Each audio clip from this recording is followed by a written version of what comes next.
Si no cuidamos del patrimonio, la luz del camino que define nuestro futuro se apagará. Hola, soy María Cela Álvarez y les doy la bienvenida a Herencias, un podcast sobre el patrimonio nacional dominicano. En este espacio, auspiciado por el Banco Popular Dominicano, abriremos de par en par una ventana a nuestro pasado y también nos miraremos en el espejo de nuestro futuro. Les invito a explorar con nuestros invitados diferentes aspectos del legado patrimonial que atesoramos y que nos hace únicos en el mundo. Nuestros monumentos, expresiones culturales y naturaleza nos identifican y nos permiten proyectarnos de una forma única en el panorama global de las naciones. Tenemos el deber de preservar el rico y amplio legado cultural y natural que hemos heredado y transmitirlo a las siguientes generaciones. Vamos a comenzar. Conversaremos hoy sobre el patrimonio natural de nuestra isla, los cambios que ha sufrido y por qué nuestros entornos naturales forman parte de la riqueza patrimonial que debemos proteger. Es un honor para mí estar acompañada de 4 defensores de nuestro medio ambiente. Frank Moya Pons, historiador, ex ministro de Medio Ambiente y Recursos Naturales y uno de los autores del libro Patrimonio Nacional, Joyas Dominicanas de la Cultura y la Naturaleza. También la doctora Miquela Iso, docente en materia de gestión ambiental, directora ejecutiva de Guaquía Ambiente y consultora ambiental. El escritor, ingeniero, fotógrafo e investigador Domingo Marte. Y para terminar, el naturalista, fotógrafo, consultor ambiental y miembro asociado de la Liga Internacional de Fotógrafos por la Conservación, Eladio Fernández. Muchísimas gracias por estar con nosotros en el día de hoy. Yo quisiera que empezáramos por lo básico, por definir lo que es el patrimonio natural, específicamente en República Dominicana. ¿En qué consiste? Bueno, el patrimonio natural, como su nombre lo indica, es históricamente la totalidad de la naturaleza existente en la isla a la llegada de los europeos, incluyendo a su población aborigen. Flora, fauna, geología, geografía, hidrología, es, como su nombre lo indica, es la naturaleza en su totalidad. Desde luego que esa naturaleza ha padecido durante más de 500 años la acción humana y se ha ido transformando. Y como consecuencia de esto, hay aspectos, sectores del patrimonio natural que han caído bajo amenaza de deterioro definitivo o de extinción cuando se trata de especies vivas. Sería interesante hablar de cómo ha influido la geografía misma del terreno, la biodiversidad de la isla en la formación de ese patrimonio natural y su identidad. Nosotros encontramos en el país, en algunos lugares, unos relieves topográficos que han propiciado la formación de climas a veces extremos en distancias muy cortas. Y entonces eso nos da a nosotros nos ha dado una característica de que sorprende mucho de que en un país tropical como es el nuestro, nosotros tengamos lugares secos por un lado y a corta distancia húmedos. ¿Por ejemplo, dónde? Por ejemplo, tú tomas Bahía de las Águilas, por ejemplo. Tú vienes en Bahía de las Águilas, ¿verdad? Que tú tienes que costa caliente, después te sube un poco hasta Pelempito. Bueno, pasa por Acetillar, que todavía es un poco más seco, ¿verdad? Sube a Pelempito, entonces encuentra que es un clima ya más fresco, ¿verdad? Pero son en corta distancia. Uno se encuentra también en Baní, que tú vas viajando desde Santo Domingo y encuentras Baní que ya es seco. Te interna a las alturas de San José de Ocoa, que siendo seco ya tiene una temperatura más baja, ¿verdad? Hasta que pasa al otro lado de la cordillera y entonces ya es húmeda. Y donde tú encuentras que son climas subtropicales y hasta templados. Ahí hay flora que son de climas templados. Y entonces eso nos da a nosotros una característica muy especial. Yo diría en apoyo a lo que tú comentas, por ejemplo, siempre en términos biológicos se considera la isla como una totalidad, o sea, se mira la isla como un todo y como un ente orgánico. Entonces, tú tienes un conjunto de montañas y valles a veces. Las montañas vienen atravesando el territorio de la isla transversalmente y entre una sierra, una cordillera y otra hay un valle. En términos biológicos y de biodiversidad es importantísimo porque eso representan barreras de dispersión.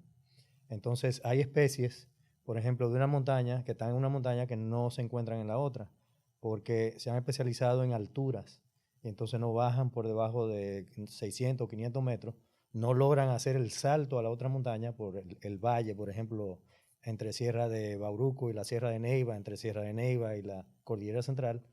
Y entonces, o sea, evolucionan y pasa el tiempo de manera aislada y entonces se convierten prácticamente en especies endémicas de un macizo montañoso o de un valle o de la otra montaña y así. Sí. Hay que añadir un aspecto particular de la orografía dominicana, o sea que no solamente es significativa en términos altimétricos, porque en la cordillera central contamos con el pico más alto del Caribe isleño, sino que tienen una orientación particular, o sea, las cadenas montañosas están organizadas paralelamente una a otra y tienen una alineación de noroeste a sureste, y eso hace que constituyan una barrera real a las corrientes húmedas que típicamente soplan de oriente, prevalentemente este y nordeste. Entonces crean una diversidad climática significativa porque el lado nororiental de la isla y de las cadenas de montaña se caracteriza por ser muy húmedo. Una de las cosas que, bueno, por lo menos se decía antes del 2015, de que empezaran los años muy secos, que uno nunca pasaba por Villa Altagracia sin que cayera aunque sea un chubasquito. Y realmente eso es producto de que entre la cordillera septentrional y la cordillera oriental, incluyendo los Saitices, se desarrolla un corredor que es la primera entrada de las corrientes húmedas que encuentran la base de la cordillera central, donde están justamente Villa Altagracia y Bonao, y eso hace que haya una diversidad climática enorme y que hasta, digamos, sería inconcebible si tomamos en cuenta que la República Dominicana es parte de una isla relativamente pequeña y se encuentra una diversidad climática que varía desde el predesértico, que es típico, por ejemplo, del Salado de Neiva, donde hasta en los periodos más secos del año se pueden encontrar fenómenos de erosión eólica, hasta llegar al perhúmedo, que el bosque nublado, por ejemplo, en Cachote, en la zona de la reserva de Vano Verde, en Constanza, o sea, una variación climática que después se traduce en una diversidad, una biodiversidad y una diversidad ecológica también.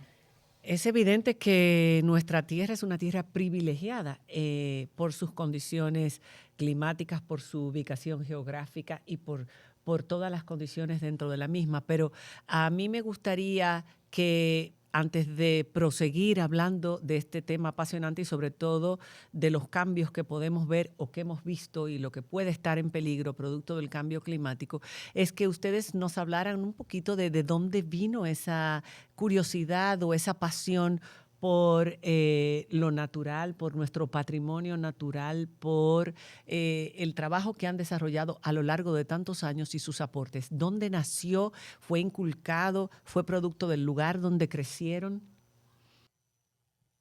Yo, si me permiten, yo tengo dos personas aquí que me dieron prácticamente oportunidades cuando yo era mucho más joven para incidir en el tema de la naturaleza. Me acuerdo que Domingo, cuando era director de Nature Conservancy, me invitó a presentar sobre temas de naturaleza, donantes para proyectos, y de la misma forma, don Frank, me acuerdo que cuando él llegó o formó el Ministerio de Medio Ambiente, me dijo, tenemos que señalizar las áreas protegidas. Y entonces trabajamos también en un proyecto y me dio una oportunidad. Entonces yo me siento aquí como que estoy con dos padres que me abrieron la puerta al mundo de la naturaleza, básicamente, o de la conservación. Bueno, el asunto está en que desde muchachito, yo me crié en La Vega, nací en La Vega, me crié en La Vega. La Vega tiene unas montañas ahí mismo. En su primer piso son pinares. Bueno, justamente sobre lo que hablábamos ahora, esa diversidad orográfica y climática da lugar a distintos pisos ecológicos. Entonces, en ese primer piso de los pinares, a los 12 años yo comencé a caminar con otros compañeros y mis hermanos. Íbamos de La Vega a Guaigüí, a Guarey, buscando los lados de Jarabacoas. Yo me hice adolescente caminando por las montañas de La Vega y de Jarabacoa. Y luego, a los 15 años, fui a pasar unas vacaciones en Constanza y continué caminando por las lomas aledañas a Constanza. Y a partir de ahí entonces quedé atrapado. Y uno queda atrapado. Cuando uno entra en un bosque de estos, por donde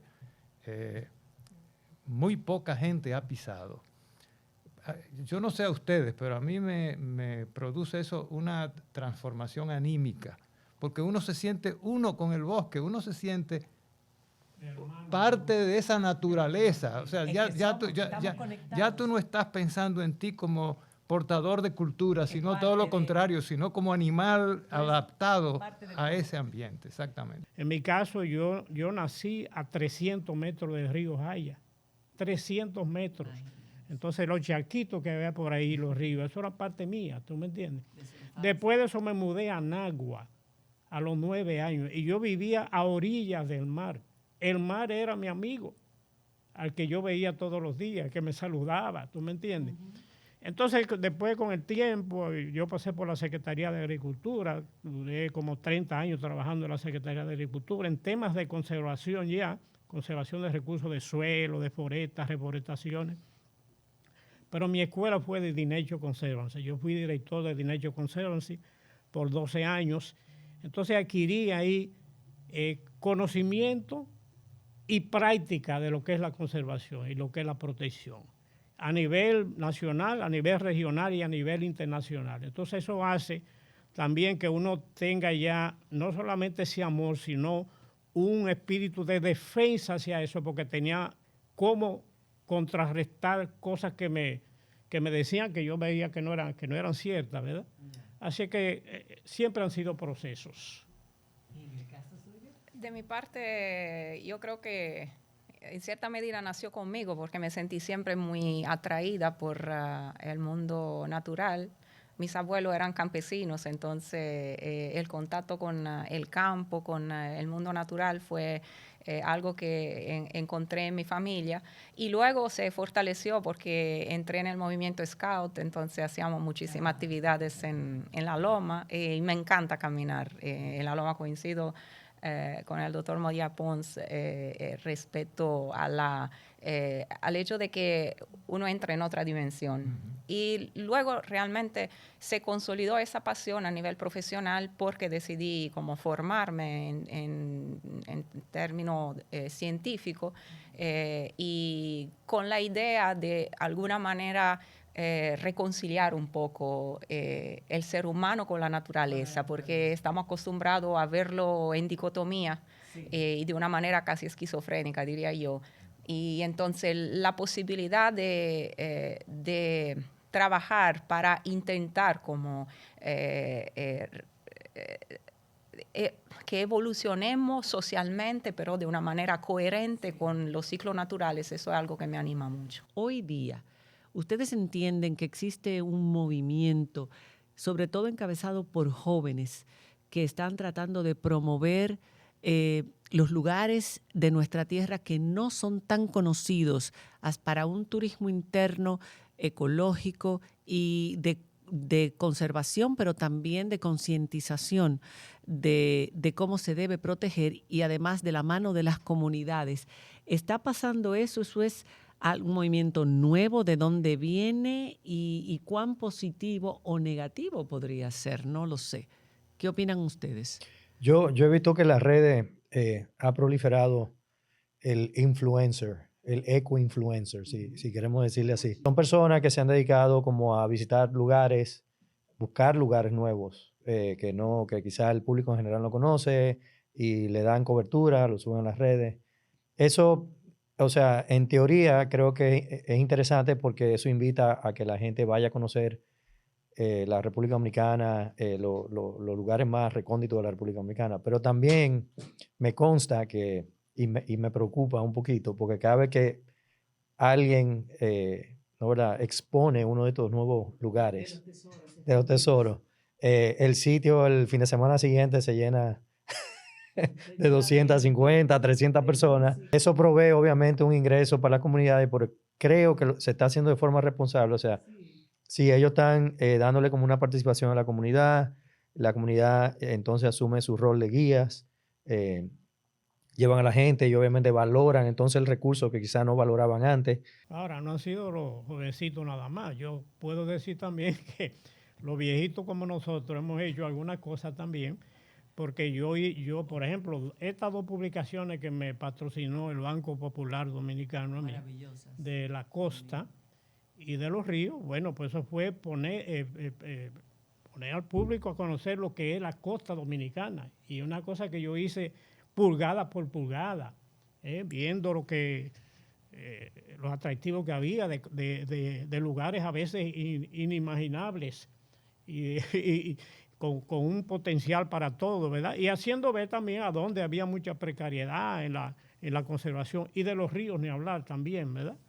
Yo creo que eso es necesario, esas publicaciones, ya tú sea en libros, en las redes y todo eso es importante. Pero por supuesto. Y están los reportajes de estos viajeros jóvenes, por ejemplo, Sí, también, hay un joven que se llama William Ramos, que va, bueno, y va a todas partes y va reportando.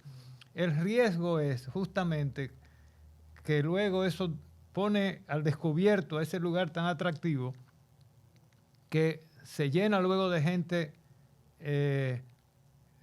displicente, vamos a decir, irresponsable, y entonces tú encuentras las cajas de cigarrillos, las botellas vacías. Pero ¿de quién es la responsabilidad? Porque la naturaleza está para ser disfrutada, para ser respetada, para ser amada, pero para ser disfrutada. Ella nos necesita como nosotros la necesitamos a ella. Ahora, ¿de quién es la responsabilidad de que esa relación sea una relación de respeto hacia la misma y que se conserve tal cual? Porque yo puedo ir desarrollando rutas que hacen muy bien al turismo interno y genera beneficios a las comunidades, pero entonces, ¿quién pone el orden? ¿De quién es esa responsabilidad? Para evitar que entonces, y para educar al visitante. De la población local. O sea, la población local tiene que formarse para entender el patrimonio natural, cultural, el patrimonio en general, los capitales que están en su territorio, y de esa manera tiene que responsabilizarse en su veeduría. Entonces, porque todo lo que se masifica y a que se aplica a un modelo consumista está destinado a deteriorarse. La fruición de los ambientes necesita llevarse a cabo con un tiempo que no es la rapidez del mundo consumista. Pero los expertos deben colaborar con los comunitarios Bueno, para hacerles entender qué se puede y qué no en esos lugares. También. Exacto. Mira, ahí hay unos balnearios en Boná, por ejemplo, en el río Jayaco. Eso que le llaman Fula 1, Fula 2, Fula 3, que son balnearios excelentes, pero tú ves la contaminación sónica que hay ahí. No te dejan. Es y horrible. Entonces tú ves, y es una aglomeración Sí. de personas con mesas dentro de los ríos y todo eso. Está bien que se empoderen las comunidades, pero también las alcaldías, las autoridades, la policía y todo eso tiene que intervenir para establecer orden también. Sí, vamos a hablar del cambio climático, porque la verdad es que nos tiene muy preocupados a todos en el mundo entero. República Dominicana está en una isla y las islas, sobre todo este tipo de islas, son más proclives a sufrir las consecuencias de este cambio, porque no solamente nos afecta en forma natural de nuestros recursos, sino de las personas que vienen a disfrutar de esos recursos. Tenemos el deterioro en los corales, las costas, la temperatura del agua, todo lo que ha ocasionado, el sargazo que ha traído, en fin. Yo quisiera saber cómo ustedes están viendo esto, cuáles son las principales amenazas amenazas que enfrenta nuestro patrimonio, porque nosotros pensamos que solamente es un asunto de costas, de playas, y nos gustaría la opinión de ustedes en ese sentido, con relación al cambio climático, por supuesto. Bueno, mira, yo diría, el cambio climático para mí es un agravante de un monstruo, yo le llamo el monstruo de las 50 cabezas, que es el cambio climático, cuya sangre es la liberación de carbono. Entonces, de ahí para abajo, todo lo que propicia la liberación del carbono que tiene hoy en día la Tierra, y República Dominicana en particular, cuando se libera, entonces ya eso contribuye a lo que es el deterioro atmosférico, cambio estacional, cambio climático, como se le quiera llamar. Entonces, la deforestación, por un lado, que son parte de las amenazas, ¿verdad? Cuando tú deforestas, el carbón que hay en los árboles se libera, entonces.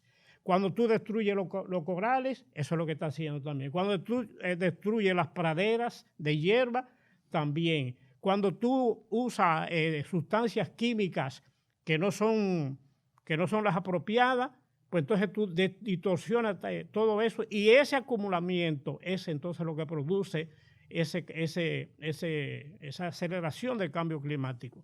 Que en el caso nuestro, por ser isla pequeña, entonces tú tienes una desfragmentación muchas veces de los ecosistemas que no se puede encadenar como se encadenan en los grandes territorios y por eso nos afecta tanto. Bueno, tú citabas el tema del blanqueamiento de los corales, la degradación, la aceleración de la degradación de las costas, sobre todo, por ejemplo, las costas bajas, ¿no? Que van perdiéndose por el incremento del nivel del mar, pero también por un aumento de las energías de la sola. Entonces, eso, si lo referimos al patrimonio natural, que es el más codiciado por los turistas que frecuentan nuestro país, eso es una pérdida significativa que se traduce después también en una potencial pérdida económica. Pero indudablemente hay también otras amenazas asociadas al cambio climático que están ligadas a una intensificación de los eventos extremos. Nosotros tenemos memoria de lo que ocurrió el año pasado y realmente del 4 de noviembre, que fue un evento significativo porque fue muy concentrado en la sola área del distrito y en 4 horas cayó alrededor del 15% del agua que cae en Santo Domingo en un año. Entonces esos eventos se pronostica que serán cada vez más frecuentes.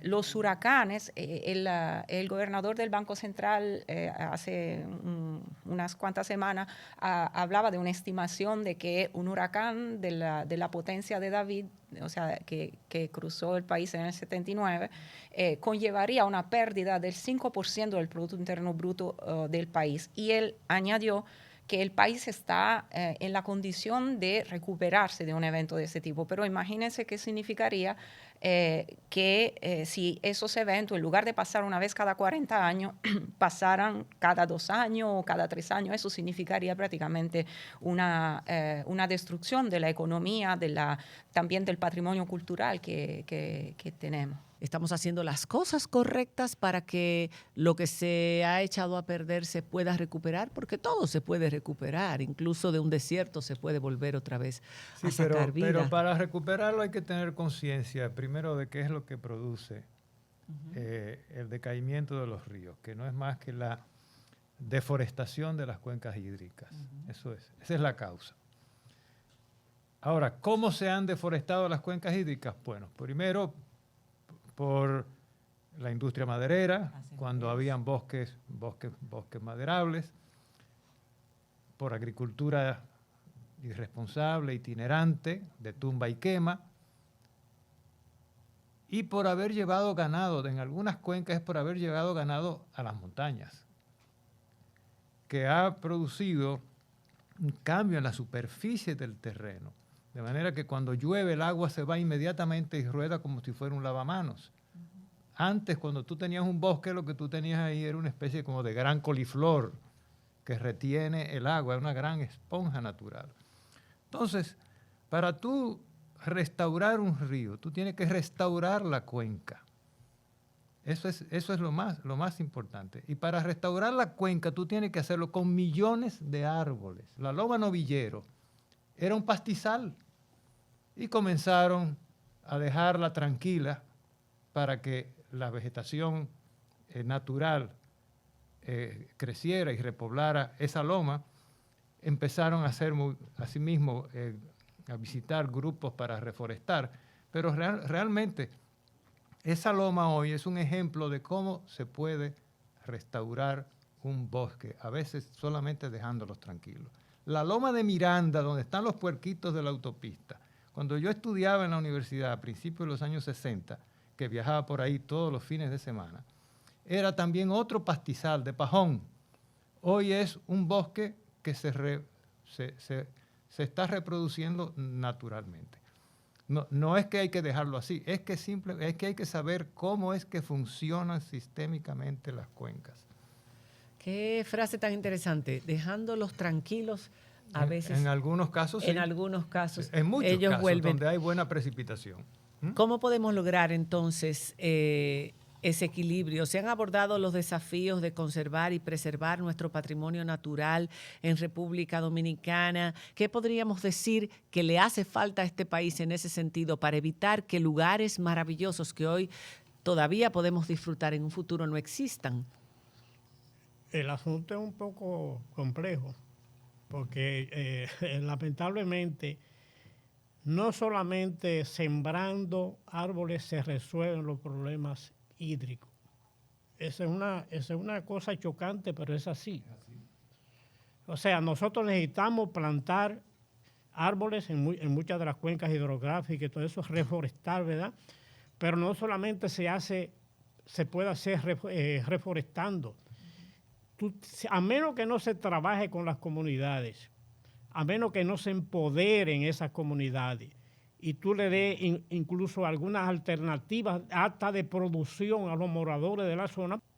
Y tenemos algunos ejemplos de cosas que se han hecho, por ejemplo el Plan Sierra. Esos son los modelos que nosotros tenemos que ir tratando de perfeccionar cada día más, ¿verdad? Donde se está trabajando no solamente en esa parte de conservación, sino también organizando a las personas, los moradores, empoderándolas, buscando alternativas de producción, y entonces lugares que son de protección estricta, pues a eso no le vamos a poner la mano, pero en otras tenemos que conciliar esos intereses. Por eso que es tan problemática la... El tema reforestación casi ya no se usa restauración de ambiente, porque hemos pasado de cometer muchísimos errores en el pasado, en estos programas precisamente de reforestación, usando especies de Australia, de Asia, que ahora se convierten en especies invasivas, de difícil manejo. Tú ves un bosque de Acacia magnum, por ejemplo, pero eso es un desierto verde. Eso no provee nada.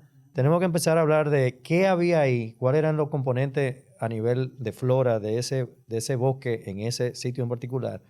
Tenemos listado, el Jardín Botánico es una institución que tiene muchos estudios y muchos inventarios de este tipo, y entonces buscar esas especies y hacer entonces una restauración usando las especies originales de ese sitio. Hablando de las especies, han desaparecido muchas especies con el paso de los años, de los cientos de años, endémicas de flora, por ejemplo, en el caso de ustedes, incluso de fauna también, que podríamos, porque estamos ahora luchando, por ejemplo, por el manatí, y vemos cómo, por desgracia, por accidentes que pudieran haberse evitado, se pierden esos esfuerzos, pero el manatí data de la época de los taínos, entonces estamos hablando de que sí hemos conservado muchas especies, pero han desaparecido muchas otras. Para poder contestar eso, primero tendríamos que tener un listado ¿No existe? Prehistórico de qué había aquí en la isla. Por lo menos desde que está escrito, desde que llegaron los colonizadores. La introducción de gatos y perros de Europa y luego de los hurones prácticamente han extinguido esas especies. Aparece uno que otro ejemplar que es una rareza ya. Ustedes, o por lo menos los que tienen cierta edad, deben recordar cuando se abrió la autopista de las Américas y la carretera Boca Chica a San Pedro, que todos los años los cangrejos rojos emigraban, billones de cangrejos perecieron aplastados por las ruedas de los carros porque no se dejó. Bueno, eso extinguió al cangrejo colorado en esa zona. O sea, 100 kilómetros de costa, de aquí a San Pedro de Macorís, del río Sama al río Iguamo, el cangrejo desapareció. Entonces nosotros estamos... Exacto. Entonces, nosotros estamos experimentando una serie de procesos de extinción de especies, que claro, son procesos graduales, pero son crecientes también. Aquí ha habido cazadores de palomas que se iban a los lugares de cacería a apostar quién mataba más palomas. Y hay casos de gente que mataba 3.000 palomas en un fin de semana para echárselas a los cerdos. Eso está documentado. Nota que el enfoque de esta conversación ha sido fauna, pero la flora, porque todos sufrimos de ceguera botánica. Todo el mundo ve plantas y ve como una sola cosa, pero en realidad hay una diversidad enorme. La flora nuestra está siendo impactada por la introducción de especies invasoras. Ajá. Aquí hay una planta que la trajeron los ganaderos porque genera proteína, o sea, le da proteína al ganado, se llama la leucaena, que está invadiendo todo el territorio nacional. Wow. Y está invadiendo las fincas ganaderas. Cada día va a ser más costoso para los ganaderos manejar sus fincas limpias. Bueno, por último, Domingo mencionaba los parques naturales, las reservas naturales, los parques nacionales que tenemos. ¿Cuál es el rol de estas áreas protegidas en la preservación del patrimonio natural dominicano? ¿Y cuán importantes son para nuestro patrimonio? ¿Y cómo podemos educar para que se conserven? Yo pienso que las áreas protegidas, el sistema de área protegida que tenemos en la República Dominicana, que llega casi, o sea, muy cerca de un 30% del territorio, eso que es el patrimonio, el verdadero patrimonio natural de la República Dominicana, porque esas áreas lo incluyen todo, flora, fauna, paisaje. El paisaje natural es un patrimonio.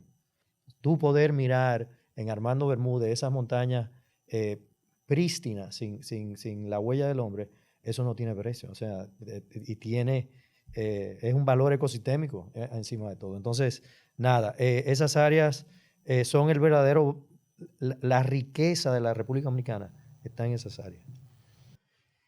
Nosotros tenemos un buen porcentaje de cobertura, 132 áreas protegidas, ¿tú me entiendes?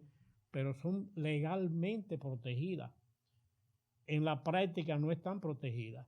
Yo podría decir una cosita así para concluir, que es la función hidrológica de una parte importante de nuestras áreas protegidas. Sí, y ese patrimonio. Que eso es una de las cosas más importantes del patrimonio natural, que los parques nacionales que surgieron por evolución del famoso vedado del Yaque, que Domingo ha estudiado también, cumplen una función hidrológica de producción de agua. El agua que se utiliza en el llano sale de la cordillera central o de la cordillera oriental o de los Haitíes. Yo voy en la misma línea, o sea, que se necesita una política ambiental integral, que eso implica que, o sea, realmente, y probablemente puede parecer como una expresión fuerte, pero nosotros no tenemos una política ambiental de Estado. Entonces, toda la temática ambiental se relega a casi a una molestia, a todas las actividades que se desarrollan en el territorio. Entonces, no hay una planificación que es conforme o coherente con lo que después en el territorio realmente se hace. Y eso de la importancia, por ejemplo, de las áreas protegidas para la producción de agua, es algo que no se ha venido trabajando. De hecho, está que hay muchas de los acuíferos del territorio nacional que están concesionados para minería. Entonces, el problema no es como demonizar, entre comillas, la actividad minera, pero, o sea, es hablar de una planificación del territorio honesta y que al final esté fundamentada en lo que realmente queremos obtener de ese territorio. Señores, muchísimas gracias. Hemos llegado al final de este espacio. De verdad que nuestros invitados nos han hecho importantísimos aportes y que yo espero ustedes hayan podido disfrutar y de los que hayan podido aprender, como hemos hecho todos. todos aquí.